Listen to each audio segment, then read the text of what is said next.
there. That's such good use of the Glorious Pathway and the Revitalize, man. You know you don't have anywhere to go, and you're literally just a walking mystical horse, so you might as well just post up in your Glorious Pathway and heal through that damage. So he's fine. Revitalize will be back up in about a minute and a half or so here. He's going to have his Glorious Pathway too. But this is, again, one of those games where it's like, you can't expect too much yet in the early game. Both these lineups on this side are a little more passive, a little bit slower to build up, I feel like, in comparison to the compositions we've seen run, even in our last matchups here. So you're going to be fighting a lot around objectives, right? Turtles for now until eventually you scale up. Now, Yuki is a big part of that for the Huns Esports. Obviously, Bankai provides a lot of damage. Kenny as well on the gourd, but it's essentially just kind of waiting for that time to come, that power spike, if you will. Yeah, I think mostly there's only going to be a few heroes that actually participate in the earlier stages, right? And that one of them happens to be this Glue, which is getting attacked right now. Not much of an answer here as the Glorious Pathway is out. Mystic Gush already through, and Bankai takes out Sano. Still Meta secures the turtle as the RWM is trying to look for trades. Sanji, he's got to get something here. Petrify onto 2, still has his gap closer, can still make it happen. Still Meta finally dies, and I think that should be it. Bankai can't get Troll. Wow, I'm actually surprised. I mean, they do get the turtle there for the Huns, but I almost expected them to at least fight a little bit more there, or maybe they just got the call, you know what, still Meta's going to go down, that's fine, they don't want to lose more, but I just felt like they had some more firepower with Bankai and Yuki a part of that fight. They chose to be a little more disciplined than passive for now. Again, trying to scale up. Let's take a look at the instant replay here. This was a great Mystic Gush under the turtle. Across the board, Cuffin sets up the RWM, but because of that Black Dragon form and the rest of the team to follow up, it pushes them back. And the Huns Esports kind of just lets Still Meta go down. I mean, you know, there's not too much off of that they could do. Glorious Pathway being used by Troll here. Not 100% sure what exactly happened, but considering that a majority of ults are still already out, I would assume that the Huns may have been attacked, but still alive. Plenty of battle spells actually, so no real resources being thrown out here. This is probably Gideon one of those games where it's just like, it's so neck and neck at this point. I mean, oh, there's this heavy spin. Okay, can he survive this? Nope, the burst is just too much with the concussive blast on top of the full combination from Bankai. Now they're going to convert this over down to the purple buff as Cuffin, he's trying to slow down OU. OU already got max stacks on top of Troll, but that's not his main target here as the purple buff gets stolen away. RWM into the Glorious Pathway. The split to buy just a little bit of time, and this should be another kill for Bankai as Yuki double waves. Man, they're so tanky, you know? I mean, the Huns Esports, they'll walk into your jungle, put pressure where they want to, and take you down. And after that, you know, they can kind of pick and choose where they want to go if they have the heavy spin available, if they've especially got a Mystic Gush. The glue, as we talked about, is just so annoying to deal with because even if you try to get away, obviously he's going to stick to you, as his name is. But this turtle seems to be the trade. Team Falcons should be able to go ahead and just secure this one. Yep, retreat is good. Sano making sure that Bankai can't get into the middle of the fight, and if he overextends, Boyette is there to catch him. However, this is a full rotation coming in from the Huns. OU looking for an angle, still Meta as well. Decide to back it off. They don't want any fishy business against the Falcons. Okay, relatively at this point in the game, you're just going and knocking down some base or some turrets across the map if you can. You've essentially evened things out. There's no massive lead for either team right now. Just a turret in favor of the Huns. They might be able to go ahead and get this one if Bankai can knock it down, but Sanji is here. Oh no, they're gonna try to make a play. It looks like bottom side. Yep, they conceal to get all the way down here, but OU, the living ward himself, making sure that he's got full vision over the situation. Huns make the correct response. Bull out of there. No battle spells lost in the meantime, and they still have full control over the lanes. That's what I'm talking about, man. The style of gameplay for these compositions, very kind of, do we choose this fight or not? We can back off, disengage. If we choose to, Bankai. Okay, forces out the flicker, but Sanji, he follows through, and he ends up dying for it. There's an opportunity for Boyette, but now we look to the top side as Sano is trying to clear out this wave, not give Still Meta an angle, as Troll is there to double confirm. There's only 2 guys here. Falcons take a big sigh of relief. I'm interested, I mean, that was surprising that Sanji even goes down there. I don't think they had to. Mystic Gush used on Troll. He's dead finally, as the spinning light wheel is going to be more than enough. The flicker a little late for Yuki, as they do find him with the help of Boyette. Now locked down, Still Meta, making sure he's making a play. Bankai getting the mega kill, finding the opportunities to turn it for a 2-for-2 trade. Some good setups there in the mid lane. They're going to trade across the map, though, as Tier 1 falls. It's knocked down by Sano. Just when you thought, you know, that was the setup that they wanted, it was a really good real-world manipulation from Cuffin, man. Let's take a look at the instant replay. They go fight under the Tier 1 turret in mid. This Mystic Gush pretty much takes care of Troll. He's gone, but they also get trapped in the real-world manipulation. Oh, meanwhile, in real time, there's another fight in the mid. Yep, the Mystic Gush is already down. We've already... No, luckily, nobody dies here, okay? They're still pretty healthy, but however, that big Mystic Gush, that was their nuclear option, their deterrent to keep them off of the Lord. With that big ultimate down, I look at Falcons, they're missing Ligoria's pathway. They're also missing the RWM, so both nuclear options have been used. Oh, man, interesting. Wings picked up here for Kenny. Kenny's got a little bit more extra movement speed and some shielding now, too. He's been very trigger happy with the Mystic Gush, and that's kind of what he has to do to keep sometimes the hesitation there for Team Falcons to move forward. They've got control of the Lord Pit right now.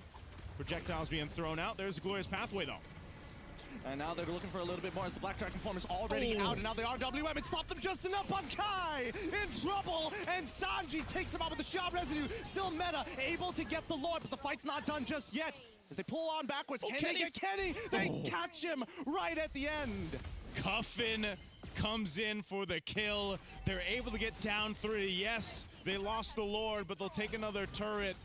Oh no, still meta. He's gonna get stunned. Oh, okay. One more Void Blast. Oh, just short. Okay, so he gets away. The Huns Esports got the Lord. They end up losing that team fight, though.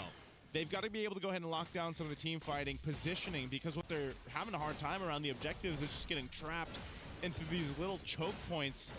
Yuki, too, really just kind of relying on having that flicker once it's available. He's got to be the one to kind of shred through these tankier members of Team Falcons, but when they're getting trapped in the real world manipulation, it's tough. Sano.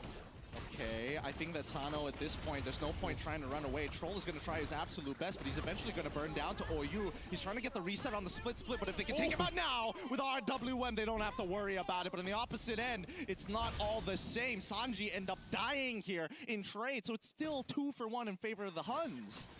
Oh, Troll, he's going to feel those light wheels. They do hold on for now. A little bit of damage to that bottom base turret. The shield goes down too. The Huns Esports looking to just open up the map some more up to this point. I'm sitting here thinking, you know, Team Falcons, just like we saw in their last series, they've been on the defense, they've turned things around. They're potentially going to be able to go ahead and do it on here, too, especially Flying Clouds. Oh, they're going to make an attempt. Glorious Pathway is already out as they chase Sano. He's already chunked to 15%. The Turtle Bolt doesn't connect on anyone relevant, but that line. Sanji takes out Kenny just in time. Black Dragon Tail and Shard Residue keeps him alive, forcing Bankai to flicker forward to get something back. That's a 1 for 1, but so worth it for the Falcons. Yeah, they had to trade it. They ended up trading it, taking care of Kenny in the mix. Taking a look at the items real quick here, too. Let's make some understanding about how these team fights are going. Defensively, I think that's what the focus is going to be for the carries now for both sides. Is OU trying to go for a genius wand here? What are we doing here? What are we doing here? He might be, yeah. Right? I think so, because he wants to complement the Gourd, I'm assuming. But Gourd eventually does true damage. So it's like, are you trying to speed up that process? Do you want the initial hit to hurt, too? I mean, I'm not gonna lie. Maybe for himself, too, like, in a way, you know? I think the worst part is if he gets on top of Boyette, I think he can 100-0 Boyette with a split if he maxes out his items into that damage, right? Yeah. Some dangerous stuff. Have we seen a glue do this? I have seen a couple of glues. Usually they don't go for the genius one. There are other items. Oh, and now we see another big purchase here coming in from Kenny. Yeah. This is going to be a game changer because now with the Ice Queen's wand, right, you don't have to like, keep throwing the projectile out. There it is. Just throw out the AoE, right? Touch them just a little bit. Yeah, really good timing for a lot of these core items for the Huns. That's Malefic Roar picked up now for Bankai as well. So now you're going to be dealing with being slowed down, your magic resistance being shredded down too. And so it might convert to just these quick kills when the Mystic Gush is thrown out. Lord's going to be started up by the Huns Esports, sitting on a 2,000 gold lead. We saw big items picked up now. They're going to have to win the fight. Oh no, Sano, he's not there. And Huns, they realize it. They're forcing the fight hard. OU a little too deep for comfort. Couldn't get the split, and now they're forced to back off as Sano is here. It's a 5v4 scenario, but they're not going to stop. Oh my goodness, Boyette, he gets to the RWM, keeps everybody else in check. 11 to 10 so far, and Boyette turns it into 12. Sano keeping them in place. Good plays from the Falcons, but they want a little bit more. But the Huns refuses to give it to them. Take our turrets, but you won't take our lives. Man, that was a really good fight. And again, you can see why the Yu Zhang pick is so good. Once OU kind of overextended and died, Sanji is enough of a threat to push everyone essentially off the Lord pit. Still meta tried, you know, utilizing the heavy spin, try to get the retribution off, did not happen. And so now they're going to lose the tier 2 turret in the mid. Lord is up top. It's being worked on by Yuki. So they still have a defense capability here with this kind of lineup. Lord's taken care of, but they do lose some turrets. And that's what Team Falcons meta needed to happen because, again, playing behind, they needed to go ahead and get some equilibrium on the map. I love the plays coming out from the Huns, though. The small little micro mechanics to pull. Wait, hold on, Kenny. He's in trouble. They're sending the Black Dragon form, forcing the flicker out early on just to get the T2. But no matter what, Falcons were not able to get an inhibitor. So really, it's just an economic advantage. When a crown picked up for Boyette, might need that for these next team fights, or essentially the next Lord in about a minute and a half here.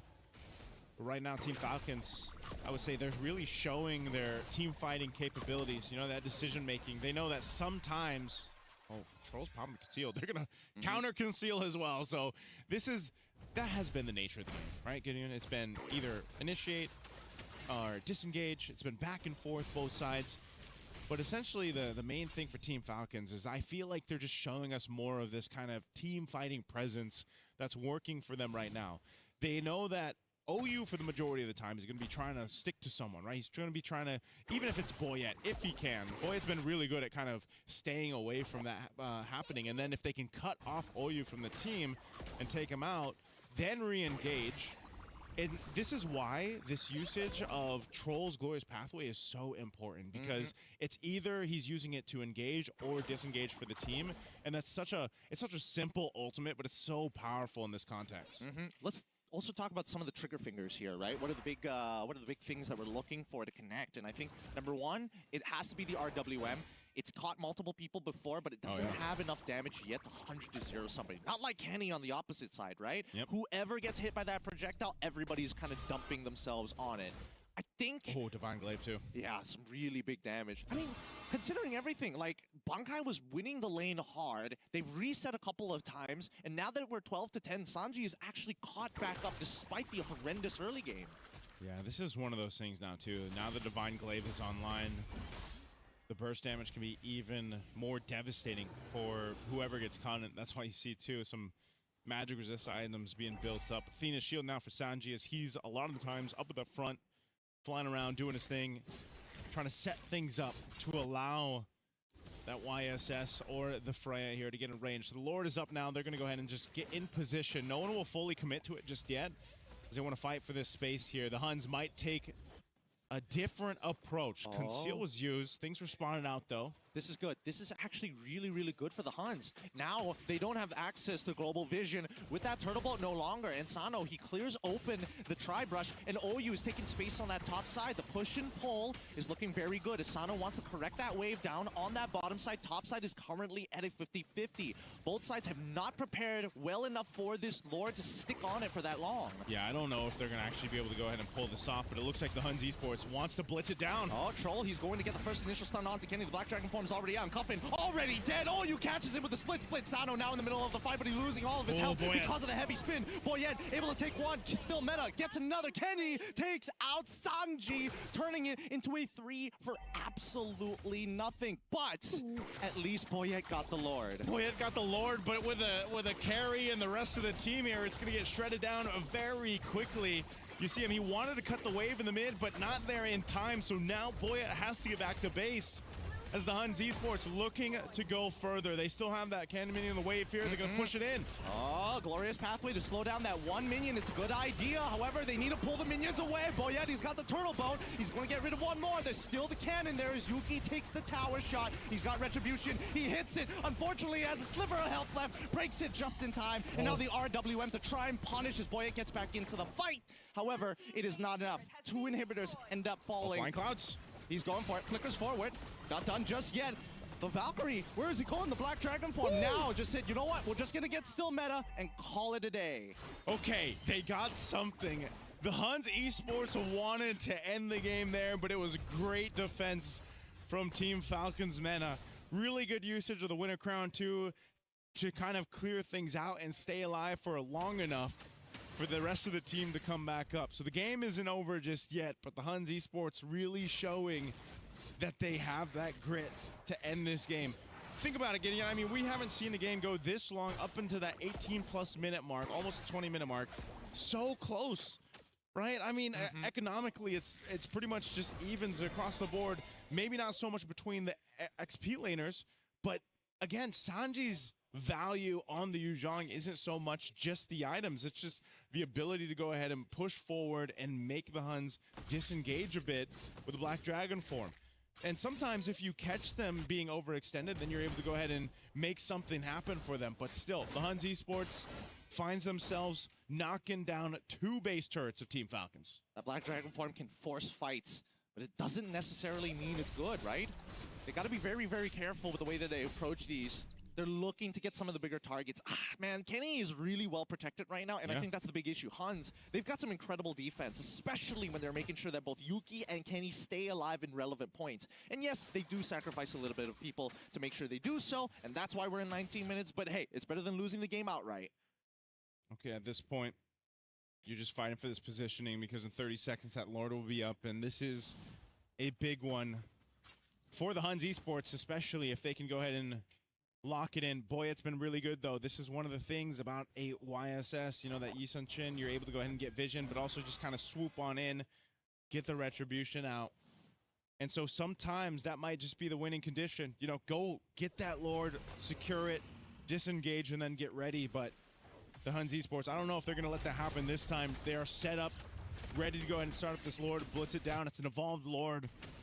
Sanji picking up the pauldrons. He's got vision, troll as well. He has an immortality, so they're showing face, and that leaves the Huns Esports a little hesitant to go with that Lord take. Yep, I think this is a reset angle, right? Huns, they need to correct that top wave. If they correct that top wave, then they can force Falcons to send a member up there. Sano right now has to manage the mid wave. Bottom is naturally going to be pushing, so Huns, there's no onus on them, really. No pressure at all. Whoa, boy, yeah. Traceless forward, gets hit by the projectile, but no punish just yet. Bankai thinking about it. Sano's in the back line. Oh, you in trouble. Flickers away. Turbo's already down, and nobody is able to find a kill. Oh, it's good! Kenny hits 2. Bankai flickers forward and secures the kill. Octocup inside. He gets on top of Sanji. Petrify's already down. Troll in some trouble as the split comes through. Heavy spin as well. Black Dragon form on towards Kenny. Sideno taking out his Boya. Takes out Bankai. Yuki onto Troll. And now the immortality item swapped. Come through. And they are good. The Huns find the wipeout.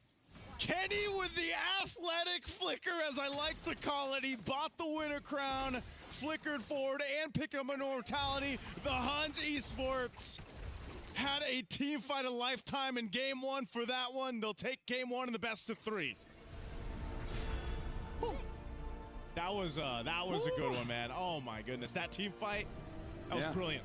I gotta say, that's the best way to start a grand finals. Considering it's a best of 3, not a lot of opportunities for both teams to really show their stuff. And I feel like in game number 1, both successfully did.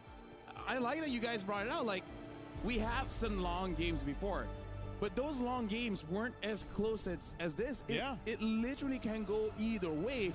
But yeah, Kenny on that gourd, man. That mystic projectile, the last one around the Lord, hitting 2, able to take down Coffin.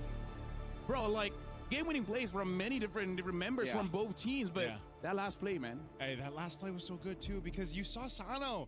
He was, like, in the back twice, and then one time, the first time, he's like, okay, I'm not going to go. And then he went around again, and then he's like, he was too late, so Oh man, the idea was there, but the Huns Esports had the better team fight that time. Genuinely a really beautiful game. If we could compare this to boxing, right? It's not the Deontay Wilder's one hit, you're out. It's the Gypsy King here just dancing around. Both sides so technical on the macro. I gotta say, even OU as well, building damage, he's catching people, but not to bring towards his team. He just wants to kill them by themselves. Like, the moment OU gets on top of either Boyet or Cuffin, they're done. The damage from this glue is just too much, and they don't really have a draft that can really shut down his glue, right? Not a lot of true damage to make it so that he dies before he gets on top of you. And not to mention, they also identify the fact that Boyet doesn't really actually want to stand next to Troll in a lot of these engagements, meaning he doesn't get full value out of that Revitalize and a primary target for OU to take him out of the question. Yeah, this is a very different play style of glue that we saw from OU. You know, you don't see too many interactions like that, but it was great to see, and I think, you know, they had a game plan. Sometimes he might have gotten cut off for the team, but he also was pressure enough because of the way that he was built, because of the way that damage was coming through, and it actually complemented Kenny, that it just kept Team Falcon's meta kind of hesitant, a little guessing on these team fights. And sometimes they did come out on top of the team fight. There was also some really good moments here from Team Falcons throughout this game, and that's why, again, this one was really close. You know, up until the end was just how things unfolded. This is a game where it's not really pointing out the mistakes, but really just the outplay, right? I mean, like, yes, there were missed positions and etc., but it's really look at this on each individual player to take advantage of that. Yep. Look at that. That's that was what I was talking about with Sino. There's Kenny. He's gonna win a crown here. He goes and gets the immortality, and then he's gonna flicker over and get the projectile. Like, this is just such good usage of the kit and the team across the board to make that win for the team fight. I also love the insurance policy. Like, there were a couple of moments where all of them thought, wait a minute, there's a chance they could turn this around. Let's do the item swap thing, right? Yeah. It might not be necessary, but as long as we have the insurance, we can guarantee this fight. A good show of mechanics coming in from both teams, and I don't really see a big flaw in terms of the drafts. I mean, like, sure, they don't have a way to deal with the glue, but that's not the biggest deal. You can still play around it. So honestly, shout out to both teams. At this point, with that game, whoever makes it through, they definitely deserve it, man. And both coming in from Group B, the group of life. The group of life. The group of life. Group A was a group of death. Yeah. Let's go to Group A, am I right? Nah, I'm just kidding. I'm just kidding. We're having fun here. But yeah, that was amazing. Later on, we would be going for a break just to give some breathing room to both teams. Because again, that was a long game, and it was a game that their focus had to be on, like, basically till the end of the game. The draft is going to be something that even I wouldn't know how to figure out. This is actually a big test for Team Falcons meta, man. Yeah. Think about the series that they just went through and how long that game 3 was for them, too. And then now they just went through another one.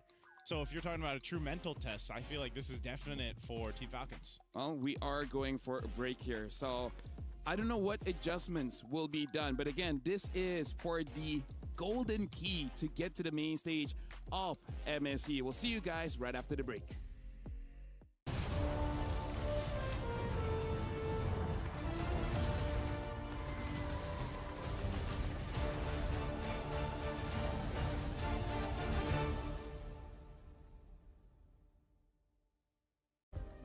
Play is in our DNA.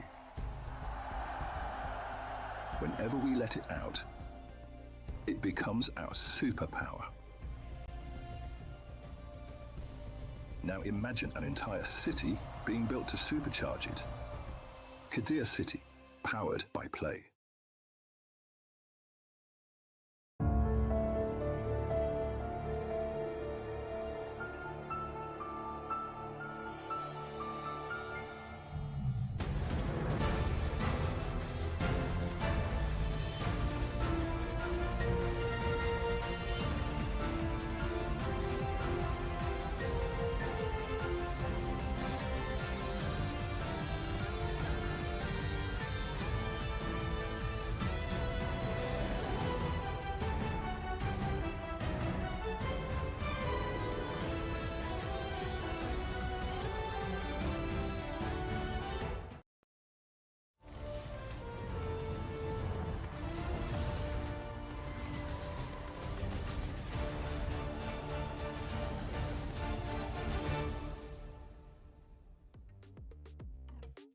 Welcome back right now. Hans Esports is 1 game away from going to the main stage. This is the Fel, getting you as well as Naisu. That was an amazing game 1. And in terms of adjustments, is there really any adjustments that both teams have to make, or just run it again? Well, I was thinking about this during the break, right? If I was their coaches, where would I start attacking? And I think, as of right now, I think it's got to be that mid lane, right? I think we want to continue with the traditional tank-style junglers and still playing around high mobile supports. Maybe if you're lucky, you get the Matilda, but I don't know how far you can go getting rid of the Zushin alongside with the Gourd. Because then Yves is up, and then maybe you have punishment. So, it's up in the air. This is tough because I like that you mentioned this, Lafel. Like, it's not really pointing out the mistakes of that last game. I think both teams really knew their assignments, like their compositions. They tried to make it work. It's just the better team won that one. And so I think you almost, maybe you don't have to change too much. Maybe the small things like Gideon mentioned. Obviously, even XP lane, I think, is still the kind of contest that we're going to see, because those are two powerful hero picks that we just saw.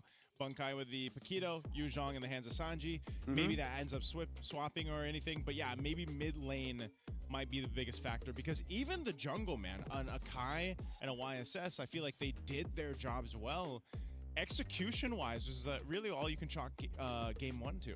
We got to remind ourselves the story behind both teams here, because the Huns right now bringing in the dream of Mongolia, where even the Mongols, as sad as they are, they're passing the baton to them to continue the legacy. And Falcons Mena, this is where they want to redeem themselves. How many times have they entered the wild card and never once survived all the way through? They always came close, but never enough. For both teams, bringing pride, bringing story, redemption.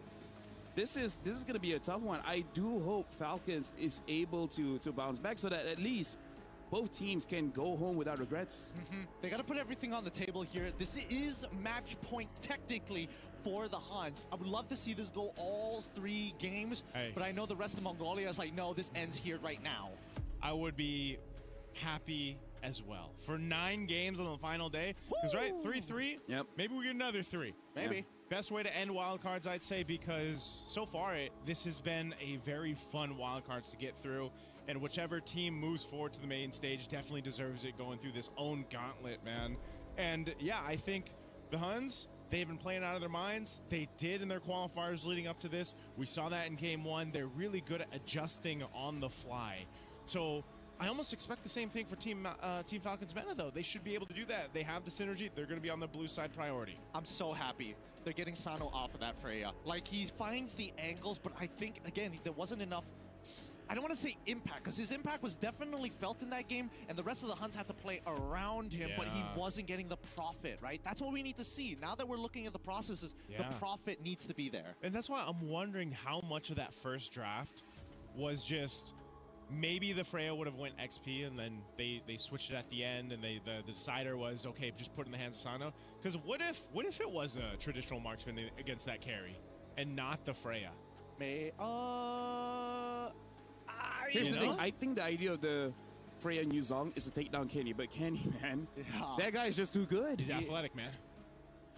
How can you catch a gourd? He's got some moves. He's definitely got some moves, and I think he figured it out pretty quickly, like why they were getting onto it. So it's a fast, early Winter Crown at that point. But again, we still have 10 seconds left, and I think they need to take in consideration everything. Thank God, yes. Dude, they're opening up the draft here. Yeah, they are. Right? A lot of quote-unquote OP picks are open. Matilda is up as well. So now, whoa, a lot of things. Akai is a first pick, though. Is that what you're expecting? No. The Tilda is already banned out at the very least, right? I would have imagined Fredrin here, but then Akai is generally the safest bet when the Boxia and the Fredrins are around. There's the Paquito. Oh, yeah, the Paquito there's the as well. Quads. There's quite a lot of very good openers here. Okay, Marsa, but Atlas.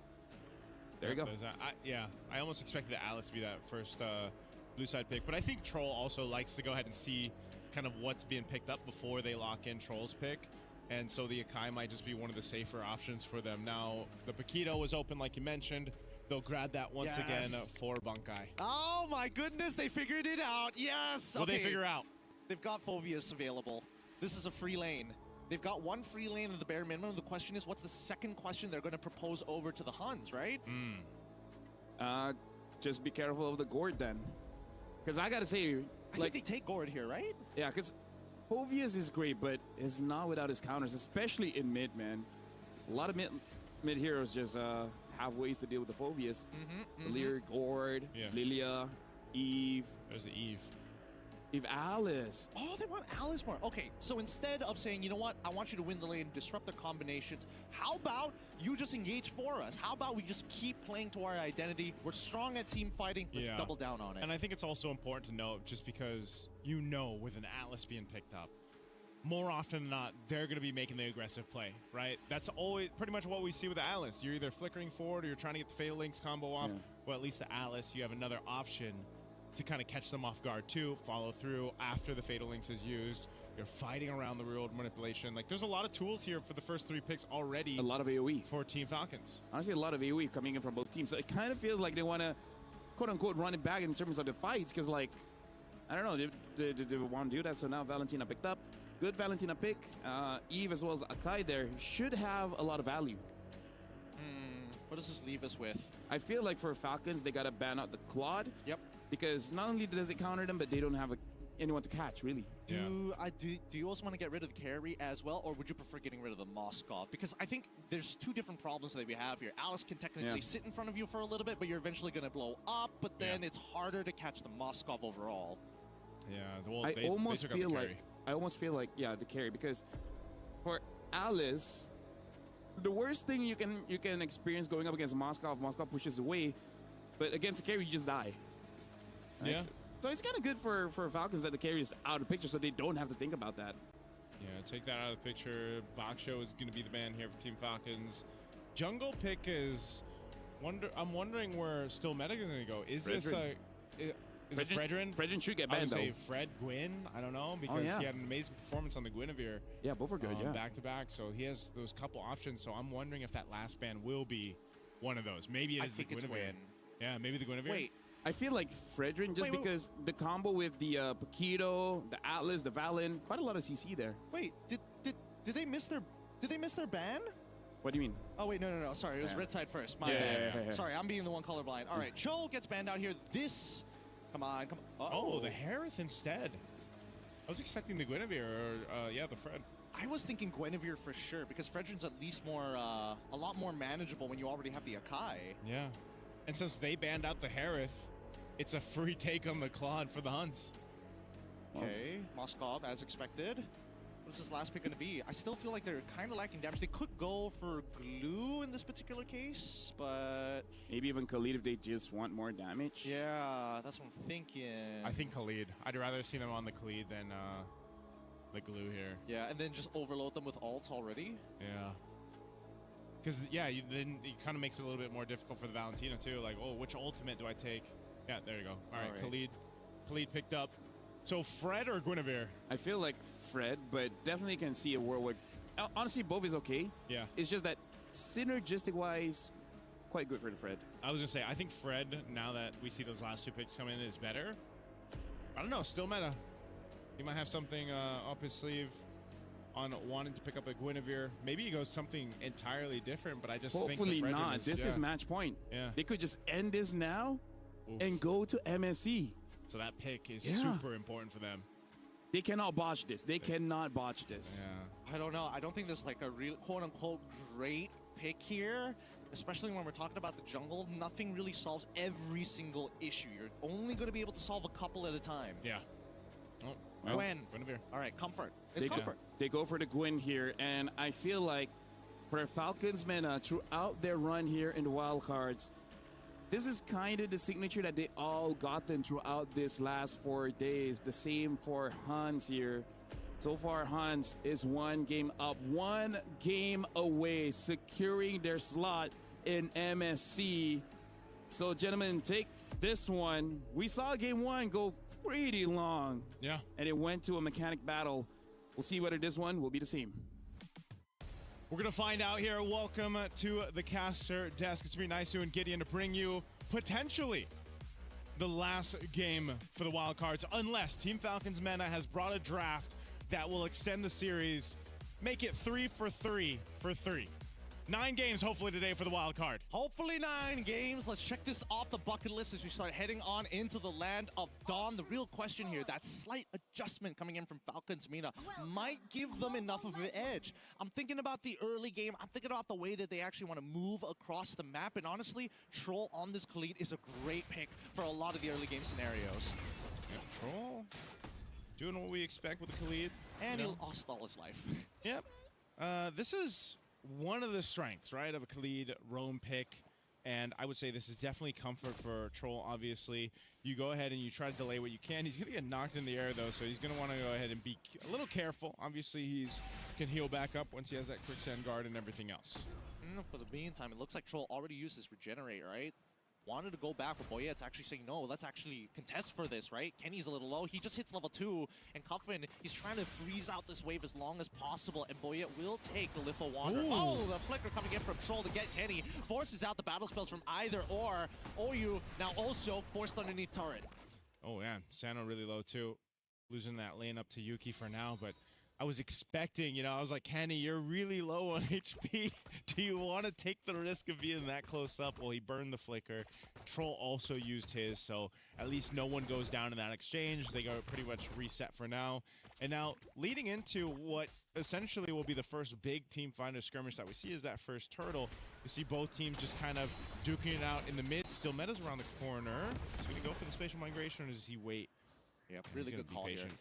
Yeah, really, really good call, especially since Boyette has already made the movement down. He doesn't see the Guinevere, so it's only assumed that he's going to be towards that laning side. Now, we see that Boyette gets the initial knockdown. Oh, still able to buffer the spatial migration to get on out of there. Good stuff. And also, got the Violet Requiem out of still meta. So great mechanics. And he knows that Boyette doesn't have the ultimate or the retribution. There's no heavy spin for this turtle. They might actually just go ahead and decide to go, but there is a lot of Team Falcons around this pit. Again, this dangerous grass, using that extra brush to get a favored position. They're going to go down for the fight. Well, let's see how they're going to punish RWM, though, from Coffin. Finds 2 in the back. Still meta ends up blowing up with the help of Sanji to keep him in place. Even Bankai getting caught at the edge of it. Wow, that was such a good combo, right? The RWM in that extra brush with setting up the Gleam into the Throne of Ruin. Able to catch down one of the members of the Huns Esports. So really good usage of the toolkits that Team Falcons composition will give them. Now they're putting pressure on the jungle alongside Boyette. What a beautiful game this is. Falcons, like, they knew straight away, we got to win this mid trio here. If we put Kenny behind, they get that freeze, and now he's a full level behind. That first turtle was so free because both the supports and the mid laner didn't even have their ult. So now, let's see how much they convert that. It's a 1K lead, but I'm not seeing too many steals other than the small camps. Yeah, this is one of the things, though, right? This is an advantage of having a Khalid, like I was mentioning. You can be a lot more aggressive. Your damage throughput, obviously, early on is a lot better than, say, an Atlas, where you're just kind of like hovering around, you know, slowing people down. Like, Khalid's a lot more deadly. So, but now, once you have that level 4 for OU, which he should be pretty close to, or he just got it, now that's where he's threatening, right? So now Team Falcons might have to be a little bit more crucial on how they approach some of these fights, but they've been just being very patient, I'd say, waiting for those moments. And, you know, sometimes that kind of passiveness might be better to not get caught out by still meta on this Guinevere. Oh, look at, man, I think Boyette, he's got the timers down, right? He is confirming, double checking, and also making sure that he is watching the mid lane movement to know for sure whether still meta is around the area. Again, really great communication so far for the early stages of the game. It gets a little scary towards the mid game. We have yet to see Falcons make that awkward call of, hey, Boyette goes forward and Troll says, we're all going backwards. Yeah, this is a lot like our previous game, right? Or it's kind of like a slow cooking type of game. You got to let it kind of build up, and you might see that more so towards even the last turtle here. The second one's going to come up towards that gold lane side, though. So both gold laners being there, that might be more deadly. Having Yuki up there with that blazing dew at this time. We'll see how they manage it. OU's going to go ahead and get flushed out of the brush here. He's pushed back by Troll. Still Meta will go ahead and pull up these turtle. The rest of the XP laners are going to join this too. Here they go. RWM's already in as OU tries to get the Requiem. However, it's not enough. He can't get the Fatal Links on the opposite side. Still Meta trying his best to survive through the damage, as we already see Sanji able to power through too. However, they're too close to each other. A good body block coming in from Troll, and that might just result in a death in Bunkai, but he flickers out. It's going to be a turtle for Boyette, and now an angle onto Yuki. Does he have heavy spin? I don't think he has heavy spin, but they're still thinking about the dive. He's got Purify, but I think, yeah, he's not going to get away. Yuki gets taken down. Troll with the kill. He had nowhere to go. No point in burning the Purify. Good plays across the board, and Falcons with a confident 2.1k lead. But Huns are not down and out for the count just yet. They trade tier 1 down on the bottom side, and Bunkai, last game he was doing like phenomenally well. Not only was he beating up Sanji, he was still able to attack Sano in the backline. Now, it just feels like he's been so sandbagged, right? Like he joins his fight super late, and even when he wants to peel, he's actually just making Sanji stronger.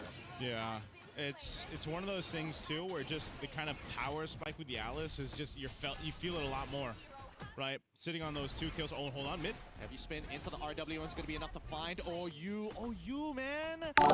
It's so unlucky. It's really, really tough to kind of find an angle. Falcons are making sure they are punishing him hard. Yeah, I don't think he's really been able to use the Fatal Links, man. Like, he's just, you know, OU's dealing with a heavy spin. He's locked down half the time, and that's really good usage of the Boyette combination with the real-world manipulation. So Meta trying to keep them off of this turret. Whoa! Okay, still Meta may have overextended there. He thought he had enough damage against Sano, and honestly he does, but if he doesn't land the Violent Requiem or the Spatial Migration, I don't see it happening. And now that's going to be a tier 1 down bot side for free for the Falcons. And we're talking about still Meta's performances on the last, series where they, for today, and this one, it's just not happening. Team Falcons, I guess they saw plenty of the footage for that one, and they know exactly how to go ahead and punish him. So still Meta falling further behind right now, sitting on 0-3. They're going to have to see if they can actually try to make a play. This third turtle's coming up. They're down 3,000 gold. You might want to just go ahead and let this one go too and kind of settle in. You've got a Claude for Yuki. You know you need that Trinity build to be brought up so you can actually be a threat. And right now, they just don't have that, Gideon. All right, and let's see. Raging Sandstorm right on top of the correct targets. They didn't give him still Meta any time to move or breathe, but he's able to magic thump into the Spatial Migration. The spear! Oh! Just by an inch. Just by a centimeter. So close. They almost got that one. But Team Falcons, I'd say they're just pretty much happy with the way things are going across the map. They've got pretty much everything under control for now. They went 3-3 on the turtles, up 4,000 gold. They're knocking down the tier 1 turrets. That one in the mid still stands for the Huns Esports, but we have to start to dissect what can the Huns Esports do to get back into the game, or at least to put themselves in a better position for this first Lord. Or is it the case where it's one of those things? Oh, hold on, Raging Sandstorm. Sano already getting some play. Oh, Fatal Links onto 3 targets, but the RWM is a very good response on the opposite side. Bunkai tries his best, but Sano takes out OU. Flicker coming in from Bunkai, not good enough. They can't cut through these tanks. They're just too big, too thick to deal with. RWM from Cuffin, and even Sano's starting to get involved. Sanji already deep in enemy territory. He's got to run, and the Huns can't do much about it. 2-0 in favor of the Falcons. Man, I just feel like the composition can't do too much about anything. You know, that's kind of what it feels like. Not just Bunkai, but even Kenny. Kenny on the Valentina really hasn't been able to do too much. They do hold on to the mid turret, but this is not a fight that they want to go for. They're just not there. I mean, even in the last fight, you saw Yuki use the Blazing Duet. It just tickled everyone. It didn't even do any damage just yet. I think we need to pull up the item list. I think we need to see how far technically is the Huns behind. And now we only see that it's only 2 items compared to an almost complete Trinity build, but even Sano doesn't really quote-unquote participate in these fights. Yeah, you can see it. There's a disparity here, even in the jungle, of course. That's making it really difficult for still Meta. The mid lane, we were wondering, with Valentina, I mean, this has been a discussion throughout wildcards. Raging Sandstorm. On to Yuki. forcing him to take the BMI backwards. Troll can keep on going as RWN is here. The heavy spin is great. Troll can take the damage. Fatal links into 2 as the blazing whip finally comes out. Troll will give everything. Flicks away. Sano able to get the BMI. Oh my goodness. The counter RWN from Kenny as Bankai covers him from Boyette. Now Troll, he's done everything. He tried his best and still a 3-for-1 trade in favor of the Huns. What just happened to Team Falcons? That one was not in their favor. It was a bit messy. Still meta, still goes down though. They locked him down, but the Huns Esports followed through by coming back for it. So now still meta's up. Boyette still got 5 seconds. They want to blitz this Lord and secure it. This is what they need to turn it around further. Do they have a Spear Destruction? Is there any SOD coming up? No, the ult is still not there. No attempts for the steal is going to be made as still meta, despite dying, still secures the Lord for his team. And this is going to pull the Huns back from out of the dirt. Man, that's massive for them. This is exactly what they needed. You know, before that, I was just saying, you know, what can they do? It just felt like they weren't exactly online, and these small wins will help. Here's a conceal. They want a sandwich. They want to get on top of Yuki, and now the heavy spin is already out, but now here comes Oyu, who's able to slow them just enough to terrify into the fatal legs. Kenny! Amazing shadow strike to turn this around. 2-0 again, and they're going for more as the Huns run down Sanji all the way from the top side. Team Falcons, I think they're just being a little overconfident in this. They knew that Cuffin and Sano were on the other side of the map. They went for it. And the Huns Esports will just punish Team Falcons. At that, I mean, that was essentially clipping the wings right now. The lead has been gone. I mean, look at this. They go in with Sanji. Cuffin was there, but he just kind of disengages because this is not a fight he wants to be a part of. Yeah, it's crazy stuff, man. It's crazy stuff. Now, this is still part of the replay. As we saw, a lot of it just comes down to, can we actually hit Yuki with the right ability, right? And unfortunately, they weren't able to find that. But now let's jump right into the action, right? They've already managed to defend themselves from the Lord. A lot of holy shielding gone, but at least Cuffin was able to get an Ice Queen's Wand, so maybe those situations won't happen again. I don't know, maybe he just doesn't want to give the shutdown, or, you know, just decided that wouldn't be best if he was there, part of that fight, but either way, that one's done, and the Huns Esports now swinging the pendulum in their favor. They've got plenty of time to go ahead and wait for things to get even more established, so it doesn't really matter that still meta died multiple times for the rest of the game. His team has essentially gotten to where they are a big threat as a whole. Now that we've seen the Fatal Links combination, we've seen Yuki being able to actually pump out the damage. He's done time on the clock to go ahead and get to where he needs to be. If you're Team Falcons, this is where you need to see Cuffin and Sino come together and pull through for the team to get to a Game 3, because right now, the Huns Esports seems to have them figured out. Yeah, I think right now we just need to see an outstanding performance coming out from Sano, right? Cuffin can only do so much, and I think that the ideas from Boyette and Troll are genuinely good. It's just that everybody needs to be on the same page about this. Huns, they're great at team fighting, they're great on that defense, but at the same time, if they stick too close to each other, that RWM will punish them once again. Okay, let's see. Team Falcons just kind of scouting out their side of the jungle. They've got to be so cautious on not getting overstep, not being overzealous. Boyette's heavy spin has been such a cornerstone with trying to set things up around the RWM of Cuffin, and now that the Lord is up, we'll see what they decide to do. They're going to still put pressure on that bottom side. The Huns working on that wave to keep some pressure. They spotted out, so Team Falcons, they don't actually go with the Lord just yet. They're going to delay it a little bit further, and we could just see a full-on team fight for this one. Team Falcons knows how crucial it is. They don't slip further behind. Earlier on with a 4,000 gold lead nearly has been dissipated, now in favor of 2,000 for the Huns. They wait patiently. OU has a flicker, Fatal Links available for him. It depends who he catches out. You have Sano on the other side. He's gonna have to rely on the SOD. No, please, Sano. Every time he shows up, it's going to be a movement from the Huns and even from Falcon M. He wants to clear that bottom. He needs to hit the SOD here. There's no choice. He has to clear this wave, and now the Huns are on the attack. OU tries, but now the RWM stops him in his tracks. However, we see Guinevere on the opposite side on top of Boyette. Bankai takes out Sanji as this entire sequence is going to be played one more time just for your entertainment. Okay, who got the Lord? Okay, thank goodness. Okay. Thank goodness. Let's get right into this, right? Because now with the Lord already in that hands, this means that this game, it's gonna drag out a little bit longer than we would have liked. Okay, that may be a preview for the future here. Divine Glaive though locked in for Cuffin. They got the Lord off of that. Now they're the ones turning things around, ready to knock on the base turrets of the Huns Esports. They're working on the bottom base turret without Still Meta and Yuki. This is not a defense that they can take. So bottom base turret goes, mid Lord pushing up to the tier 2. By that time, everyone from the Huns Esports is ready for this defense. A charge from the Lord.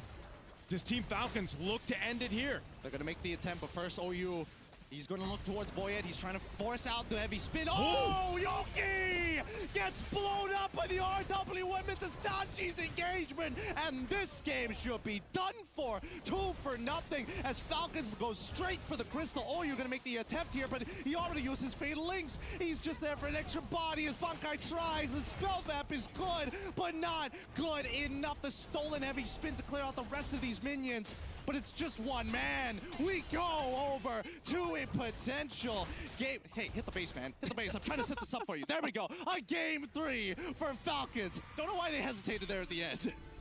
You know what?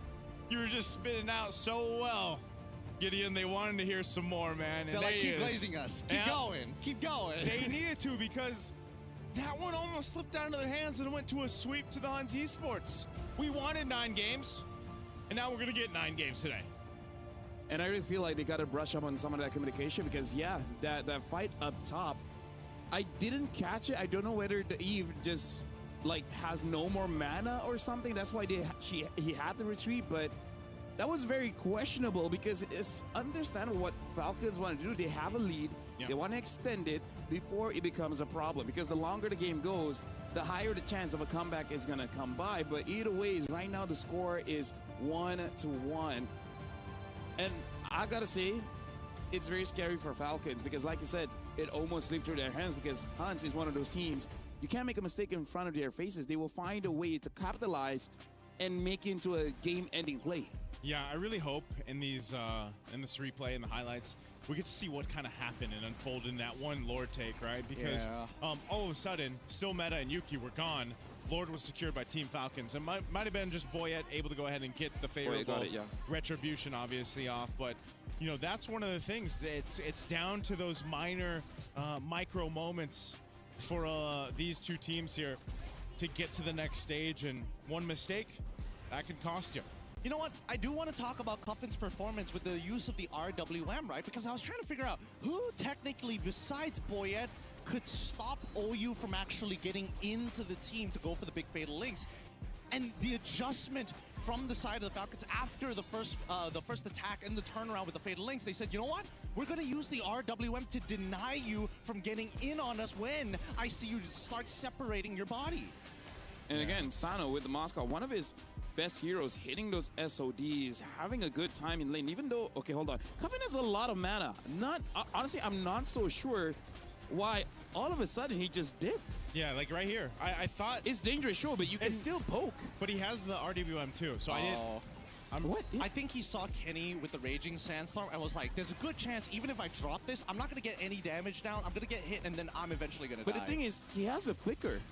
The moment he sees it, he could have just dodged. So, I don't know. That one was very questionable. I really feel like the team's got to be asking, like, what happened there? I think for sure it's bad comms because we saw that Boyette, he was going up the troll. They're the two main shot callers, and they were like talking like, what happened? Yeah.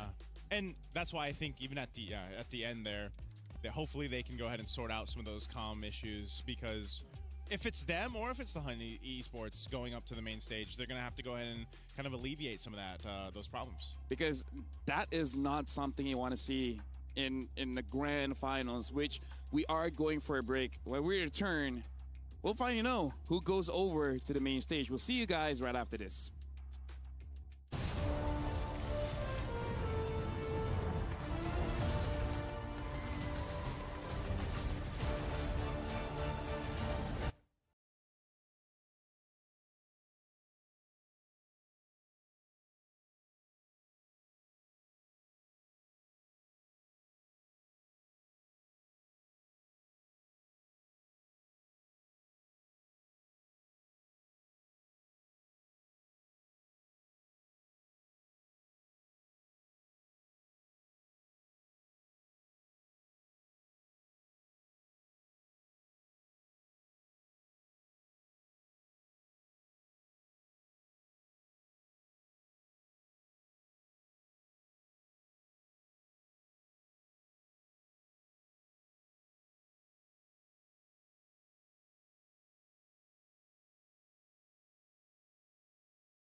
a lot of grand finals, people are like, we just need that one hero, and I promise you will win. The question is, what's that hero? What's that hero? I think right now, what is it for wild card? Would it be the? It's not. There's no one hero. There's no one hero that I can think of. Everyone had their moments, right? We've seen Gord has his moments. Eve has his moments. Atlas. Zushin has the savages, right? She has 2. I guess only Suyo hasn't really been popping up. Other than that, I mean, it got close. you know. XP lane Suyo? XP. That lost too. that did not go as good as I was hoping it was going to go, to be fair. And I think that, like, there is no one pick, so we have to start thinking about the big combinations and how we actually disrupt the combinations, right? The only reason I think that Huns want to be on the blue side, just get rid of the Alice, right? Let's take away the big sandbags out of the question. And I don't know if Sanji is going to be comfortable to be, like, not on a playmaker and just play Uranus and be boring, but we'll see. If they force it into that scenario, that would be great for Huns. I like this ban, though. Right away, I feel like they really struggled with that darn Akai, you know, from Boyette, and they'll ban it out for respect. So already, Matilda as well, these are the power picks that the Falcons meta have showed us, even in the past. So this might be one of the cases where the Huns Esports wants to go ahead and prioritize what? Do they want the Atlas again for OU? He had a couple good Fatal Links. Or do you actually prioritize something else? So let's start this off. Tank or damage junglers, right? I feel like that's also, it must be in the back of their minds. But we did see a Yushin, once he has one bad trait in the jungle, that's it. That's over. Yeah. And that's quite a risk. It's too big. I think that maybe if you know that the game is going to go very, very Wait, late. by the way, Baxia might be open for the longest time here. He's been banned out forever. Wait, why did Huns ban out Marcel? Wouldn't have... Oh, boy. Zushin. I think they want a Zushin or Baxia. And they don't want that counter roamer to be picked up. Okay. They don't want the counter Or roamer. Atlas, but I feel like it's... it's between those two. The Zushin as well as the Baxia. I think they have to get rid of the Baxia, right? Because that way, if they give the Jushin, at least they have access to Atlas on the opposite end. Oh, this is dangerous. This is some dangerous stuff. And I think that even Powy Birdie's thinking about the possibility that this could be the golden bullet. I think he did not expect that Marcel ban. That might have threw him off just a bit. So they take out the Jushin? Yep. Right now, Fredrin as well as Baxia is out in the open. They could just take the Atlas and then just be okay with either. I think that's a very fair argument. Is there anything better here? With Freya already gone, yeah, I don't think they have much of a choice at this stage. Unless they truly want to keep it, like, you know, under wraps. Oh, I don't know. I almost expect them to just go with the box shot. At least you can go ahead and build it. I think it's too much to give the box shot over to Boyette. True. I think he's one of the better box shot players but now, currently. Without the Akai, the Atlas does seem good. Although Falcons can pick up the Valentina. They still go for the Atlas though, yeah. This is just super safe, right? Because again, they're like, whatever, both tanks are still up in the open and we're not going into the next phase yet, so we'll just wait. There should be a Valentina and Baxia probably, no? That doesn't sound too bad. Yeah, I like that a lot. Baxia, yeah, at least you got your own access to your own Fatal Links or whatever else the Huns Esports brings to the table. Again, this is also expanding rivers, so Baxia would be great on it, right? Extra just be fast. Speed, rolling around the map even faster alongside the team, so you can actually take that composition in mind. Or Baxia Paquito also seems pretty good. I feel like right now, at the end of it all, they're going to save the EXP for either the end or their mid laner for the end. I feel like they have to show everything else. The jungle needs to be shown pretty early on, and yes, we've seen Falcons actually wait for that. Oh, sorry, that was the Huns who waited for the very end to eventually show what their jungle pick is going to be. Oh, Yeef Pack. They're still giving it over to the Huns. Let them make the decision whether they want the Fredrin or the box. This could also be Falcons meta thinking that maybe they're setting up for the damaged jungler. So they want to make sure they know who they're going up against first before committing to a jungler. What if they just go Guinevere because they took care of the Akai and that was the biggest problem? Yeah, maybe. They might want to just go ahead and give Guinevere once again. It's good against Fredrin and Baxia, yeah. Yeah, and it will force Yeef to actually take a Purify here. That's not a bad idea at all. Yeah, I think that's why they dealt with it, but they'll take the Baxia. And the Valen. Baxia Valen. Very good. Okay. Sorry. Plenty to work with in terms of like the ultimates. RWM going to be the most obvious one here. However, no show of EXP, no show of gold lane as well. Yeah.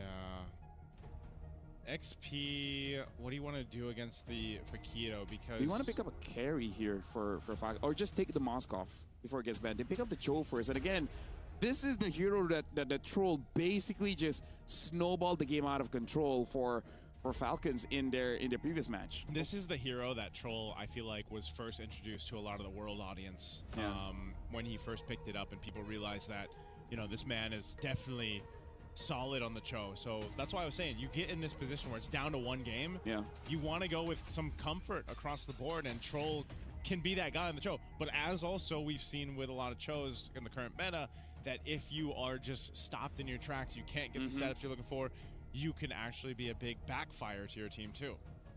Yeah, they might put the weights on Cho's legs, and then it's like, there's not much that you can do. And honestly, with the draft right now, unless they have a lead, Cho is not going to have a good time picking off targets. We saw in the previous matchup, he just kicked the Atlas and they have enough damage to kill the Atlas. Yeah. But for that to happen, they kind of need a pretty good early game.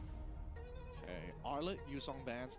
I think they might be setting up for Hayabusa. I don't know 100%, but this is based off of what we saw in their previous games during the group stages when they got nothing left.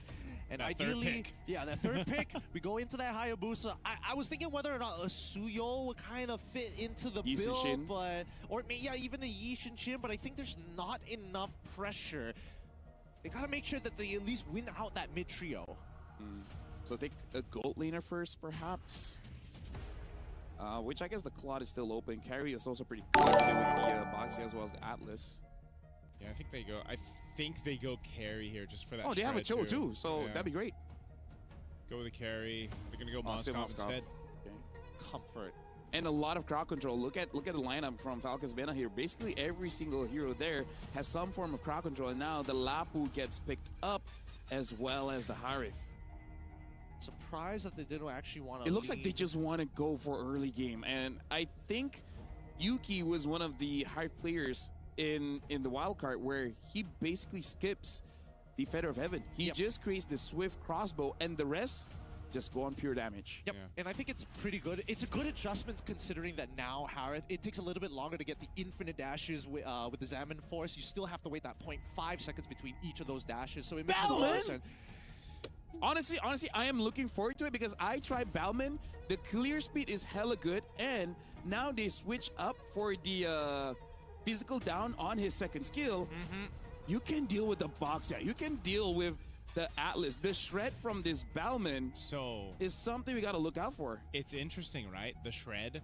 You got a Paquito.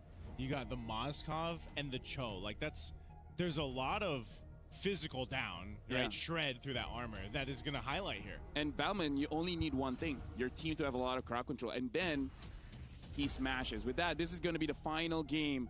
And what a turnaround, the final pick, Balman here. So I'm gonna give it over to Naisu as well as Gideon. This is the final game of the wild cards.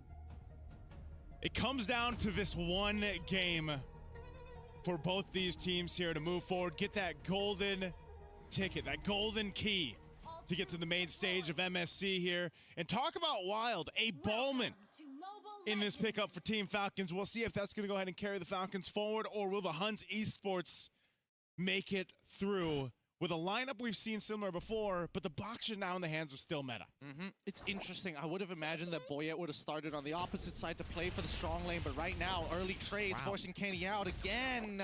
Mistakes being thrown early, but still Meta coming to compensate. Oh, man. Oh, concussive blast already getting him. Nicely done from the side of Still Meta. I thought he was going to flicker just a little bit sooner there, but either or, this is still a very good start for the Huns. Yeah, man, it's like when you see the Baksha midair, you're flickering already. You know, it's like you want to be a little early on that one. So unfortunate that also the flickers burn and you die. So with the Huns Esports, they're going to go ahead and get things going. Boyette, this is... I mean, we talked about this, I feel like, what, on day 2 of the wildcards, we were like, oh, maybe Ballman comes through.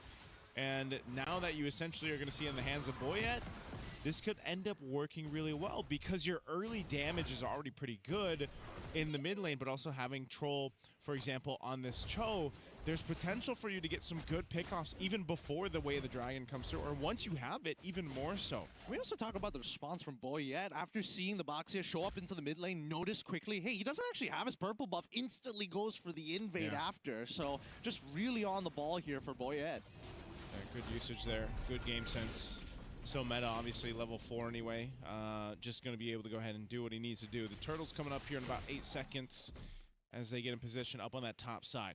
And look at the adjustment, right? After stealing, immediately running to his own purple buff, and then going to the top side to fight for strong side. And look, now it's a 2v1 scenario where Sanji has already beaten up Bankai to a pulp, and now still meta is here to compensate. But even so, Tortoise Poisson's already down. This should be pretty free for the Falcons. Oh, man.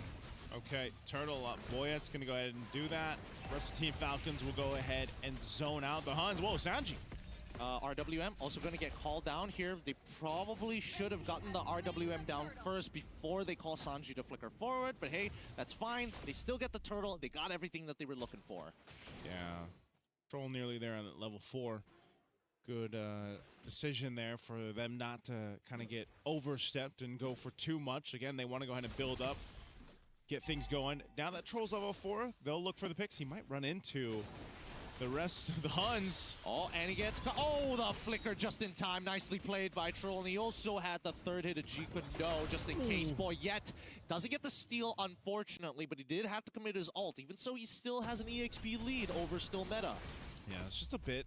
Nothing too crazy. Still meta again on this box show. There's a reason why he's banned so much. He's able to go ahead and go around the map quite quickly. Taking some cams too from Team Falcons if he can. So there's not too much for them to actually go. If sometimes they want to utilize their flickers or not to set up, if it's not available, you kind of just don't have much that you can do if you're Team Falcons with this lineup. You know, it's not like Ballman's going to come out and surprise anyone. You're going to have to kind of wait for the kick to be there. Assassin Balmond back at it again. Just jump scaring you over walls when you're 1 HP.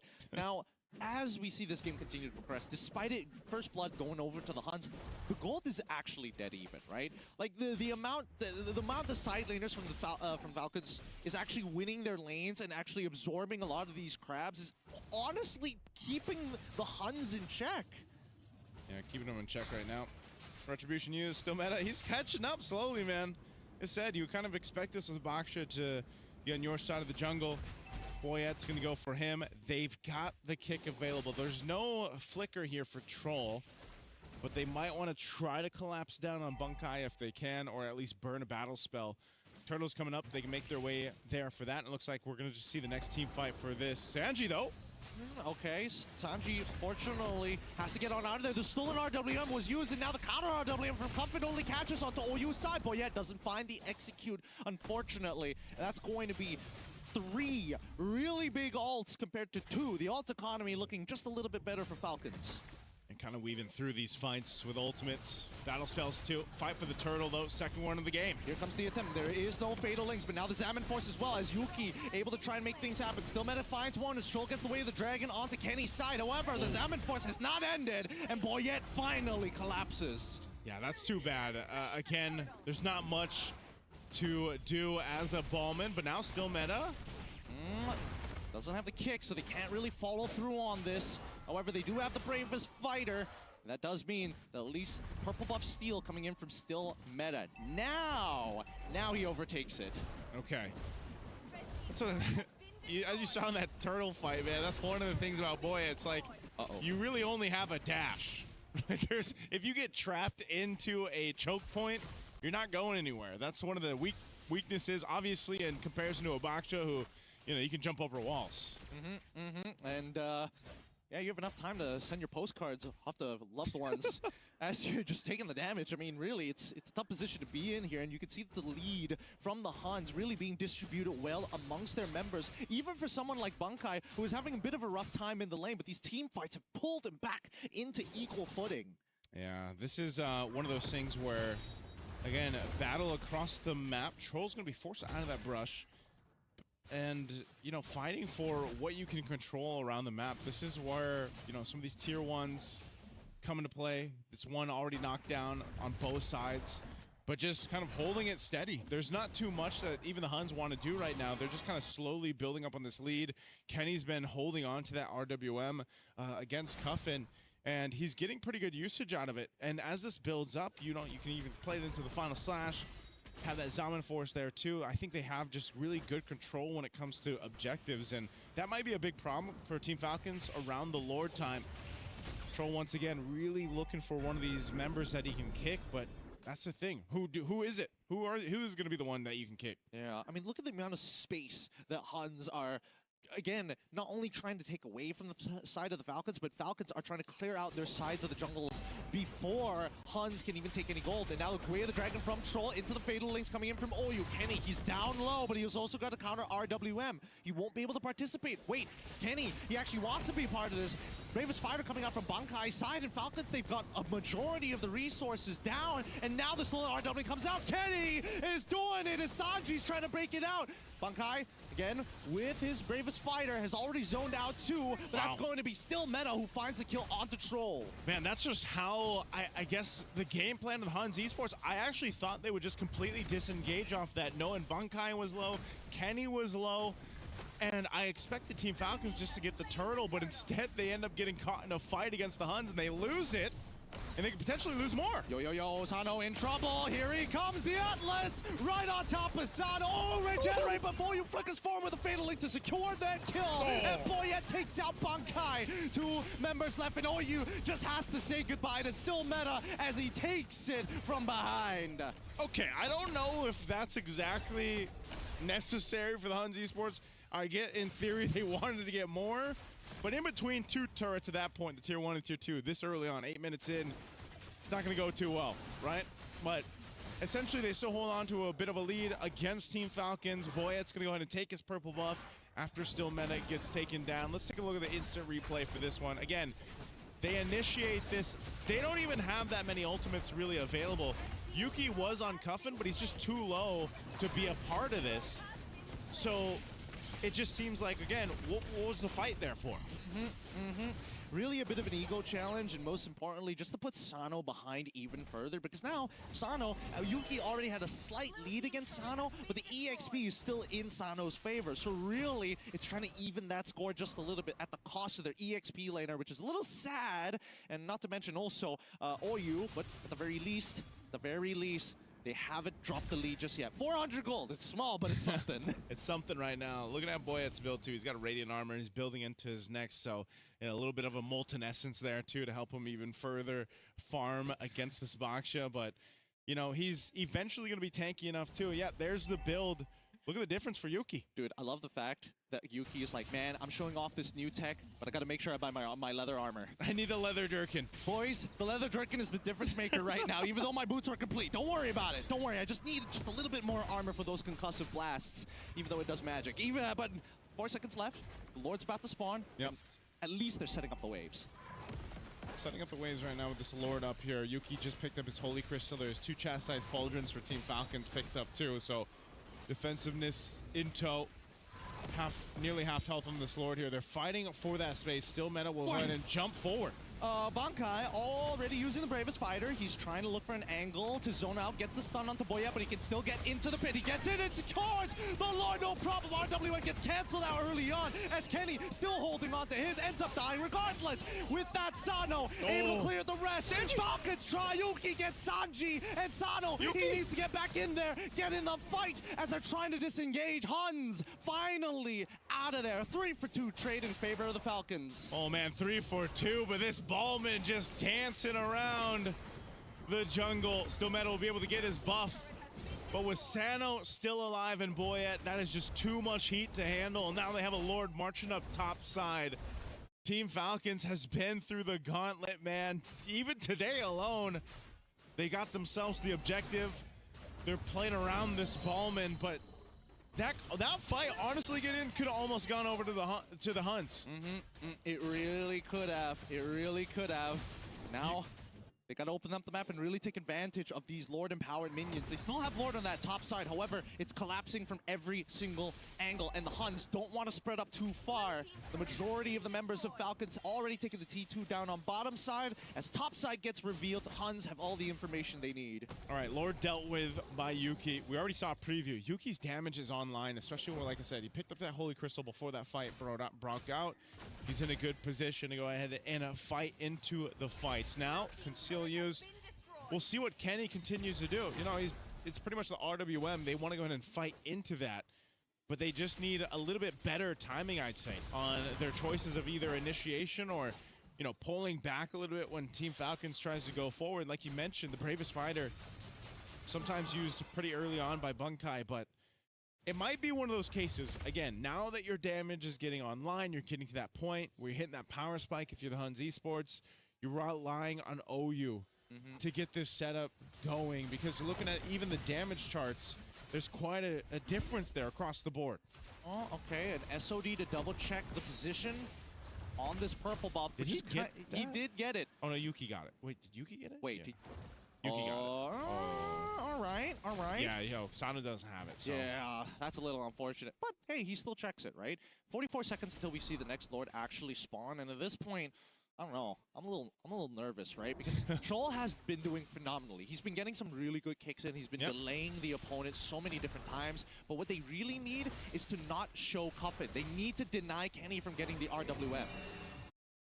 See if Kenny ends up getting it or not. But yeah, Troll was asking who is he going to be kicking through this game, and I feel like he's been able to find the targets, find the marks. The game, as it goes on, though, it's a little bit more difficult to be able to do that.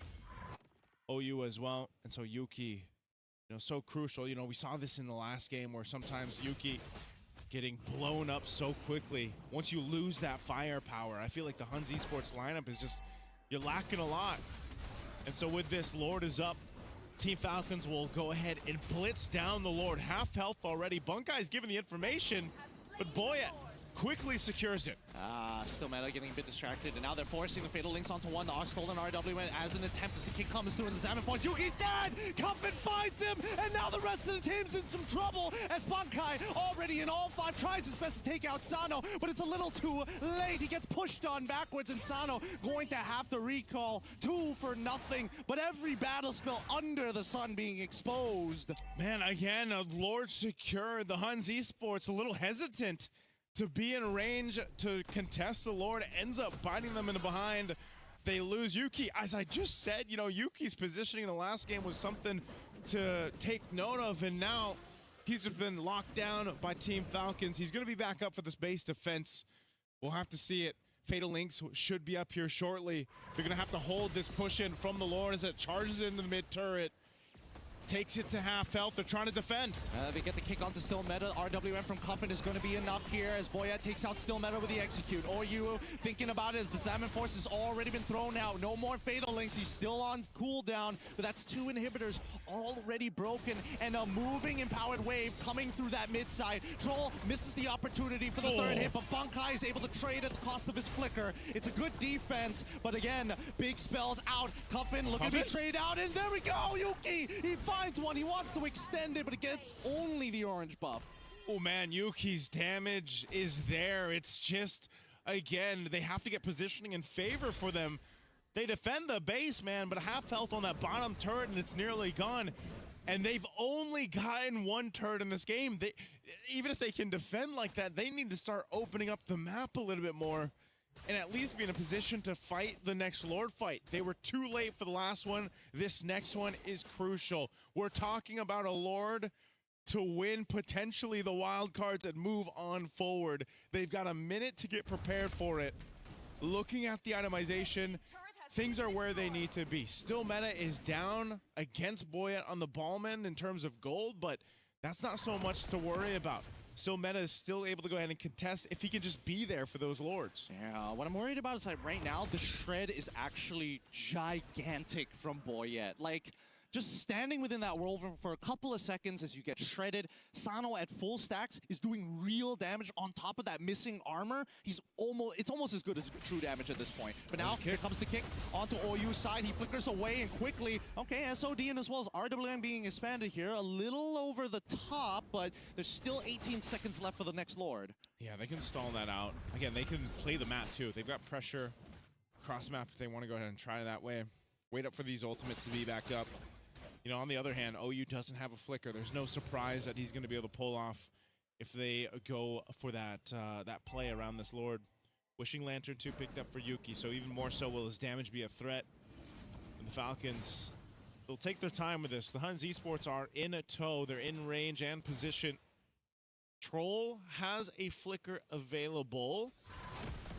Spots things out, gives information. They're just going to macro it out. They know that there's two naturally pushing waves in top and mid. They want to look for a position here, and Hans, it looks like they're having to force this RWM to slow it down. Yuki forces the flicker, but Boya takes out Yuki, and now this try should be done. Sano, nobody can stop him as he gets free auto attack. Sanji takes out Kenny, and now Sano takes out OU. The rest of the Huns start to fall, and this is it. After 2 years of back-to-back failures of making it from the group stage, we see that Falcons, Middle East, North Africa coming to represent as they're looking to finish this game with a wipeout. Team of Falcons will celebrate as the minions and the rest of the team, all alive, will push forward to the main stage of MSC. Congratulations, and there you have it, your first qualifying team from the wildcards. It's Falcons, Mina. What a series. What a day that we've had here to round out the wild cards, man. 9 games to go the distance. The communication from Team Falcons might have been a little bit off throughout the game, but hey, they came together in game 3, and they made the Ballman work. I mean, like, personally for me, I feel like Ballman is a sleeper pick. I personally have been trying him out, and he does feel good just because he's easy, right? Especially because his clear is fast, and you can't Especially really... with the Molten Essence. And you can't stop the spin. Yeah. Even Baratz eats you. The spin just keeps on going. And let's just say congratulations. Falcons Mena make it through. They got the golden key. And here's the thing, man. Boyette so far today, he's been really feeling it. He's been trying to be a little... He's letting everyone know that he loves all of them. Oh, yeah, be a little spicy boy here and there. I love it. I love it personally because, again, Boyette had to play a very, quote-unquote, non-carry role, right? Because, again, his main job is to clean up some of the messes, but most importantly, to shred for the rest of the team. He's making it easier for Sanji and Sano to actually do relevant damage in the later stages of the game. Yeah, I got to give it up to Troll, too, man. I was wondering, you know, how he would find those picks that he was looking for.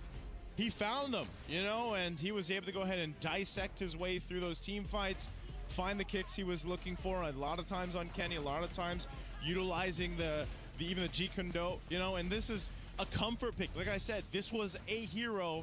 The Cho was the hero for Troll, where the world first tuned in to these guys, you know, years ago. And yeah, like Gideon mentioned, after 2 years, they are finally moving from a wild card going up to the main stage. Hey, who knows? Maybe this performance could qualify them for maybe a major region slot. Hey! But I gotta say, man, shout outs to Hans Esports. It's been a long wild card for them, and they showed up in Group B, undefeated. Yeah.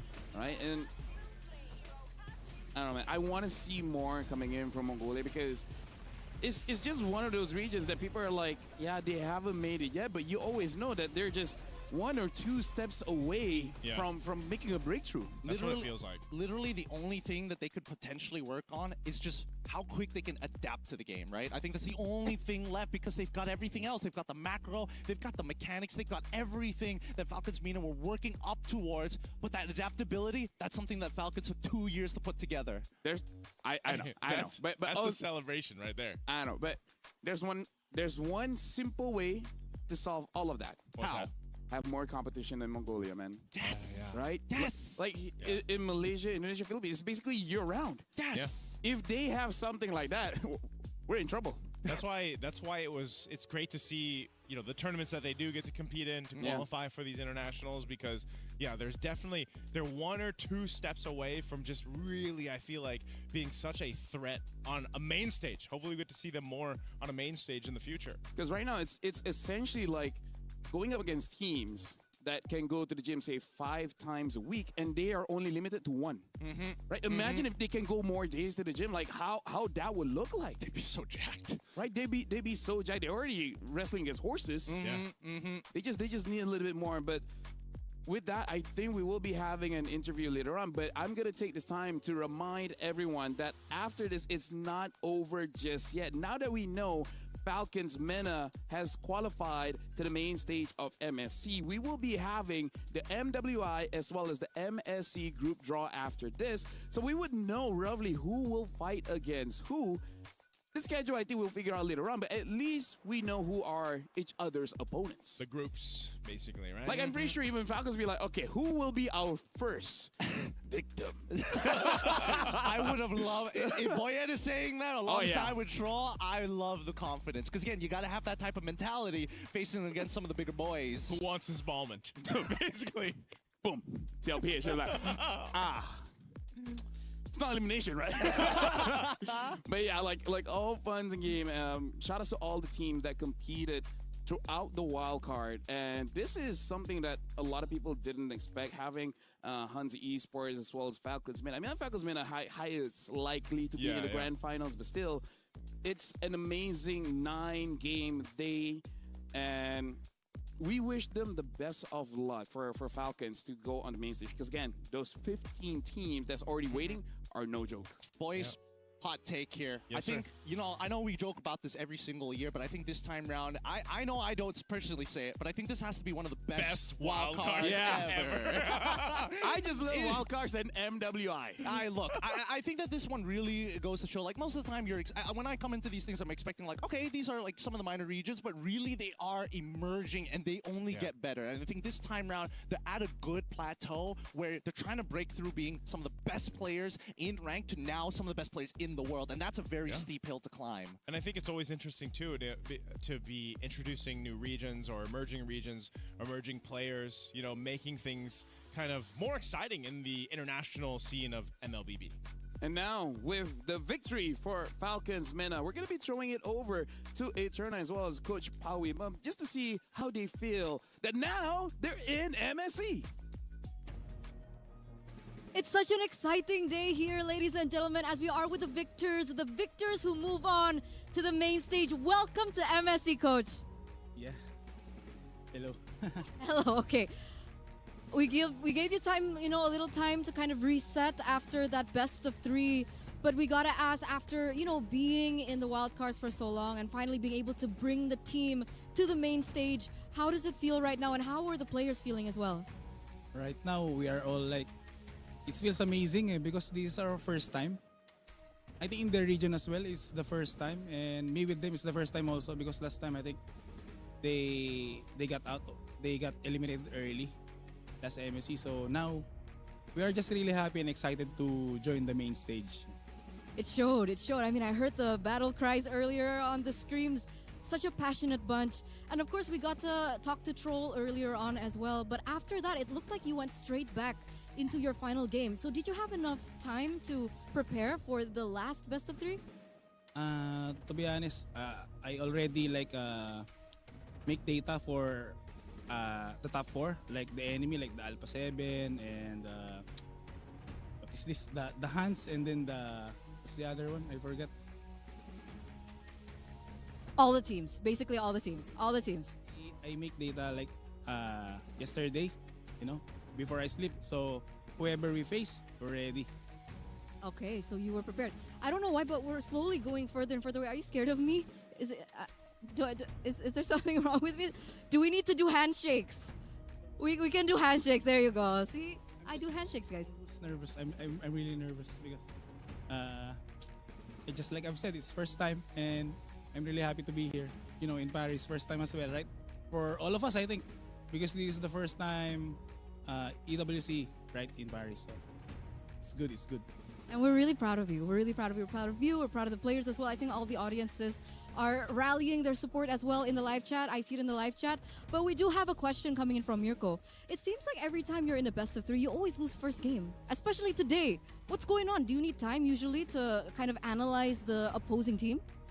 Honestly, we didn't expect, like against FUT, we didn't expect them to like pick the Harley like that, just like 2 picks very early.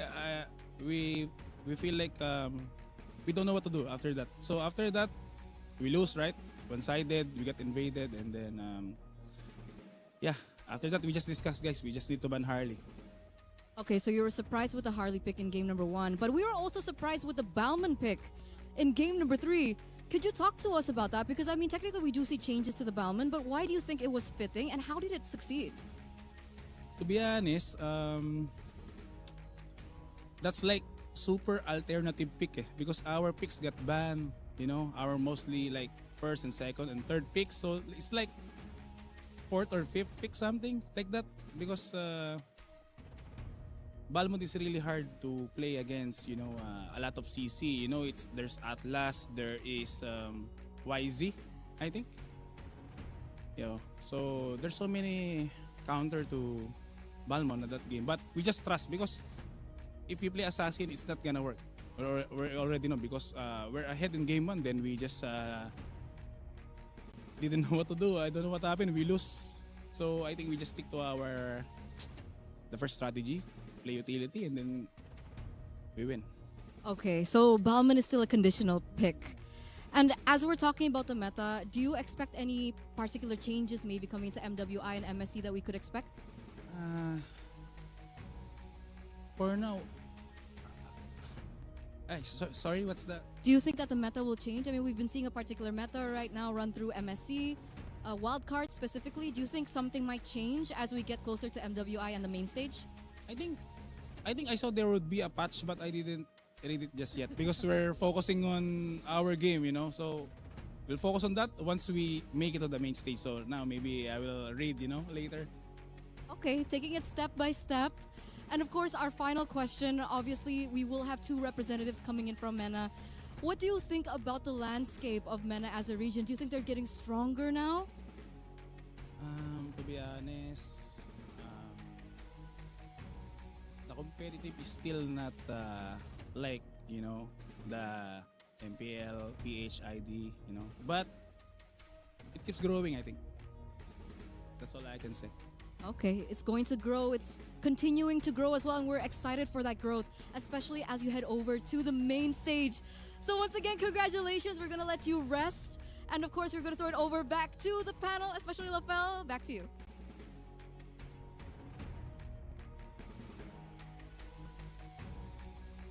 Whoa, hello. All right, there you go. Yeah, because Swiss Harley from Foot Esports is so strong. The moment they batted out, then they start winning, Yep. Crazy. Either ways, full best of 3 this entire day.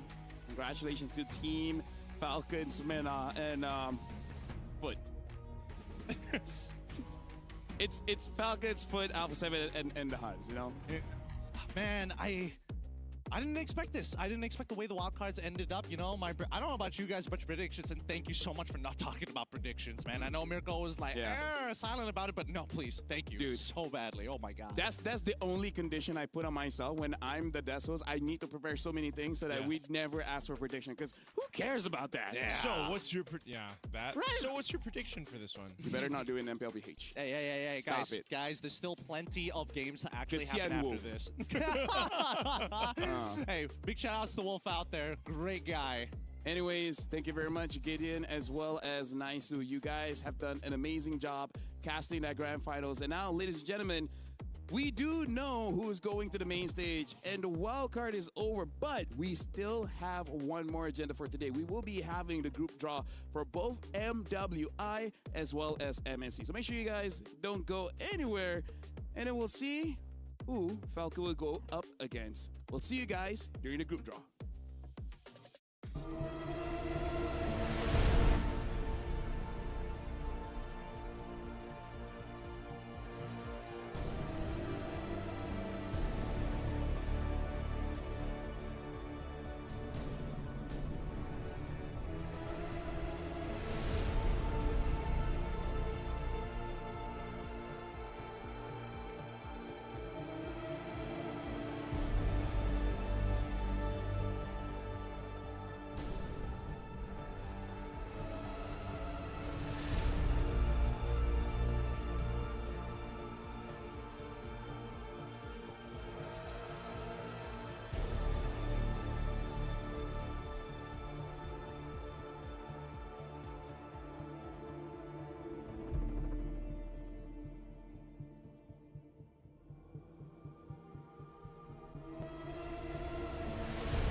Play is in our DNA.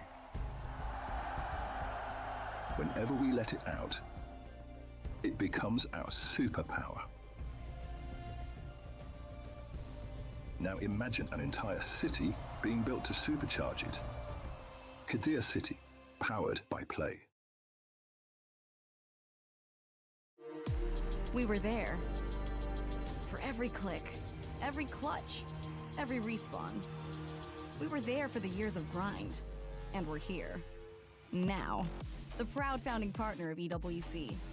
Powering the biggest event in gaming. Shoulder to shoulder with the world's best. Making history. Greatness deserves a stage. Lenovo Legion.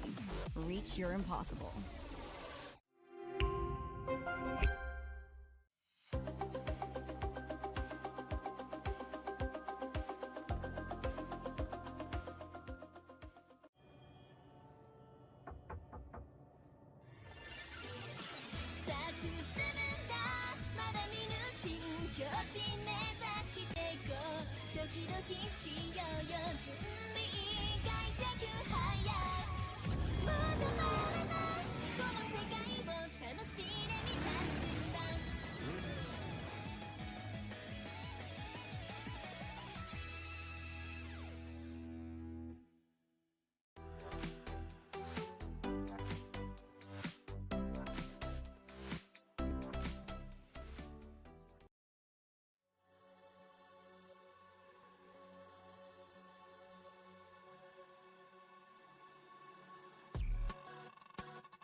And we will have Group A as well as Group B. We'll pull everything from Pool 2 first.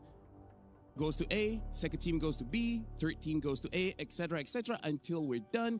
And then we follow up with Pool 1.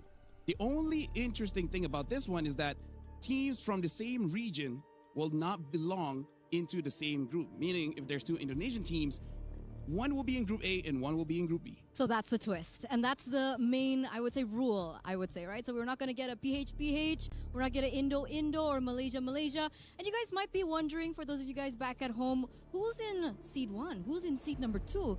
Seed number 1 is going to be coming from all the established regions, right? We have Indonesia, we have Malaysia as well in there, as well as the Philippines. And of course, coming into seed 2 are the emerging and the rising regions that we're definitely excited to see battle it out here in MWI. Yeah, over here we have Africa, Cambodia, Mekong, China, Western Europe, South America, Mongolia, as well as Turkey. Now, here's the thing.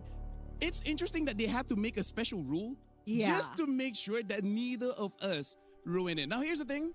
Neither of us can ruin it because absolutely, we will not be the one drawing from the bowl. No. I think it's too much pressure. And you know who handles pressure really well?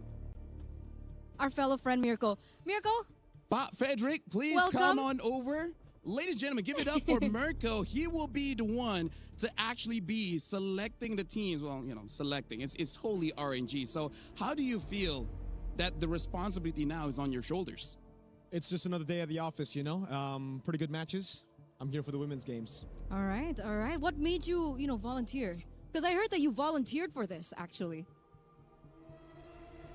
I like it when my IG goes away. Hey, you know what? I've been trying to do that for a while. But now, let's actually continue. This is Pool 2. You will be drawing every single team here first and eventually go to Pool 1. It will be A, B, A, B, A, B. So I hope that you're ready because you got to start selecting team now. Okay, let's start. I think everyone out there is anticipating this first matchup, but we aren't going to see the matchups just yet because we're going to draw out the first team. Don't forget to show it on camera once you get visuals of it. It's okay. That's what she said. We have all the time.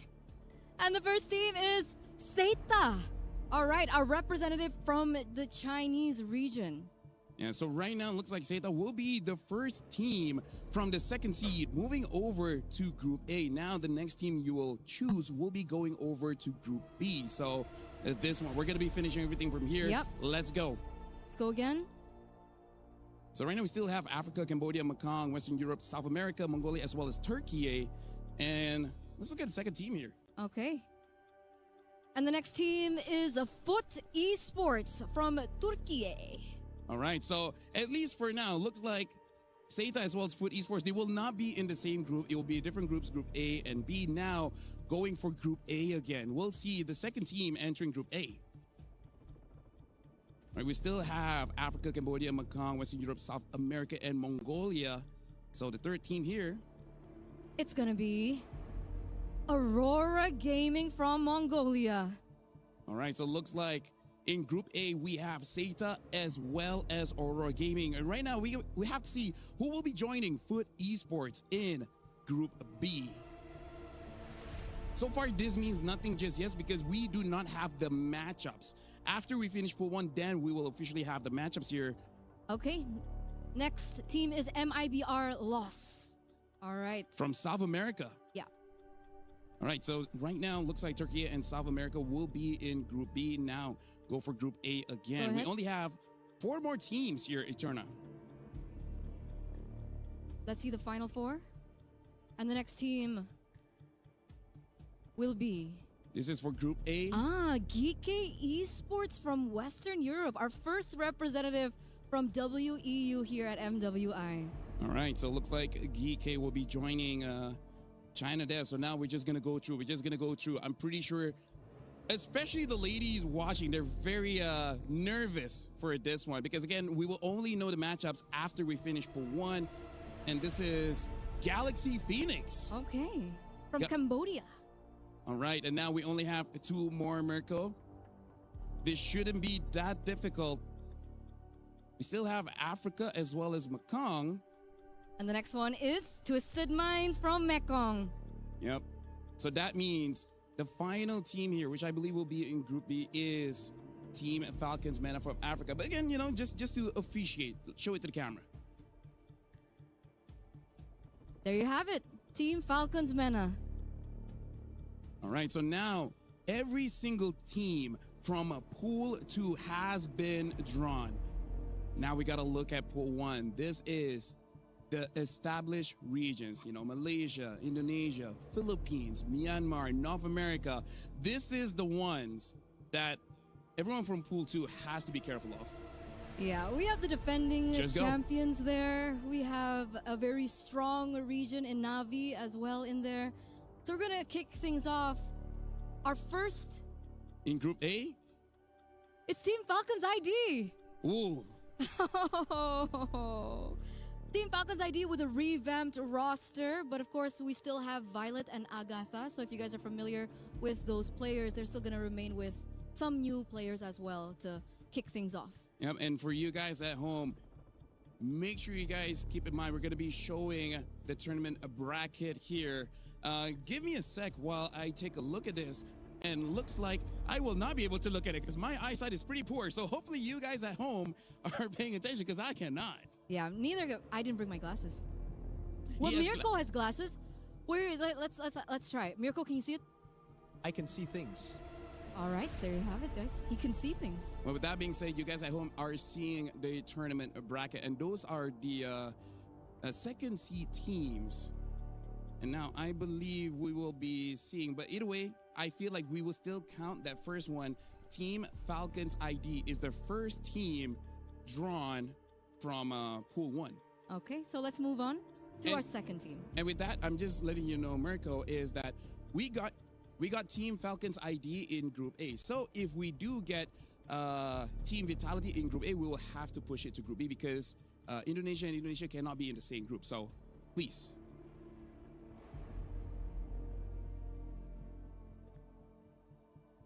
Our second team. And this should be in Group B. Okay, we have Gen G Esports. All right, Gen G from North America. Hopefully Group B goes good. Remember, they went Wait, top Vitality 2. will be there. They went top 2 last time under the banner of Gaming Gladiators, but of course, it's a different roster because Nicolette is not going to be there. Yeah. Aria's going to be there. So, shout outs to her. So, we're going to be doing 2 more, Mirko. After 2, we're going to stop for a while and we're going to review the bracket. So, now we're going to go forth and find the next team going into Group A. All right, so this team is going to be... Oh my god, it's Team Vitality. But this means because Team Vitality is going to Group A, but since there's Team Falcons Indonesia already in Group A, this means that it will be proceeding to Group B. So the next team that you're drawing is going to Group A. Yep, that is correct.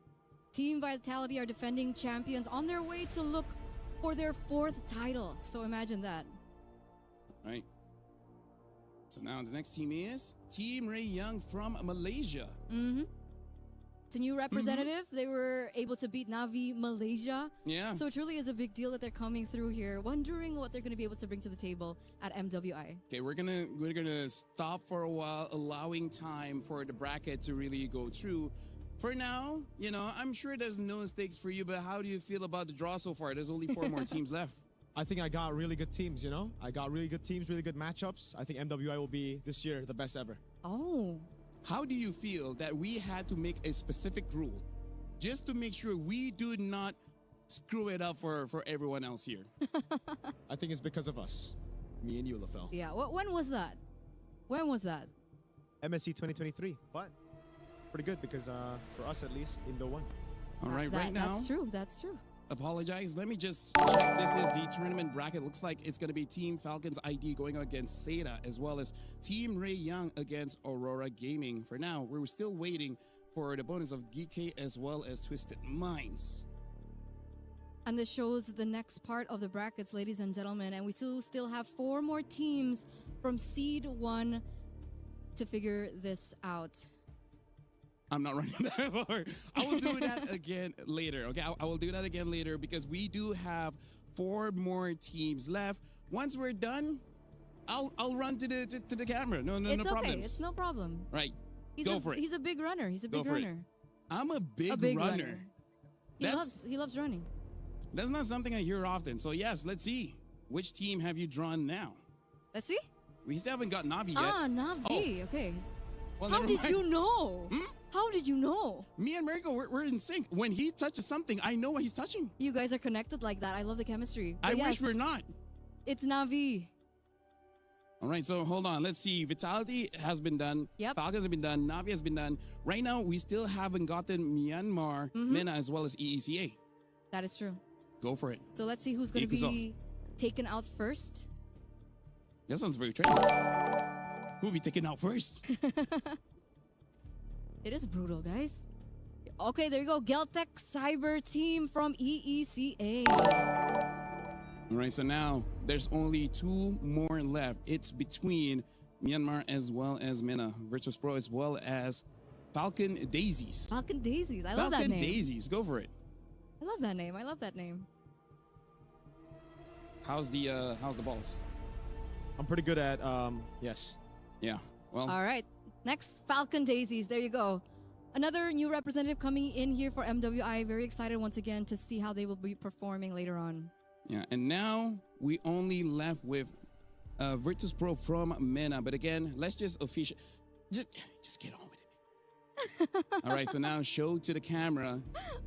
This is gonna be Virtus Pro coming in from MENA. So with that, I honestly don't know how to feel. I'm looking forward to going to WhatsApp just to ask some of the female players, That's like, very specific. how do they? We don't do email, okay? We don't do email. WhatsApp is faster. It takes longer.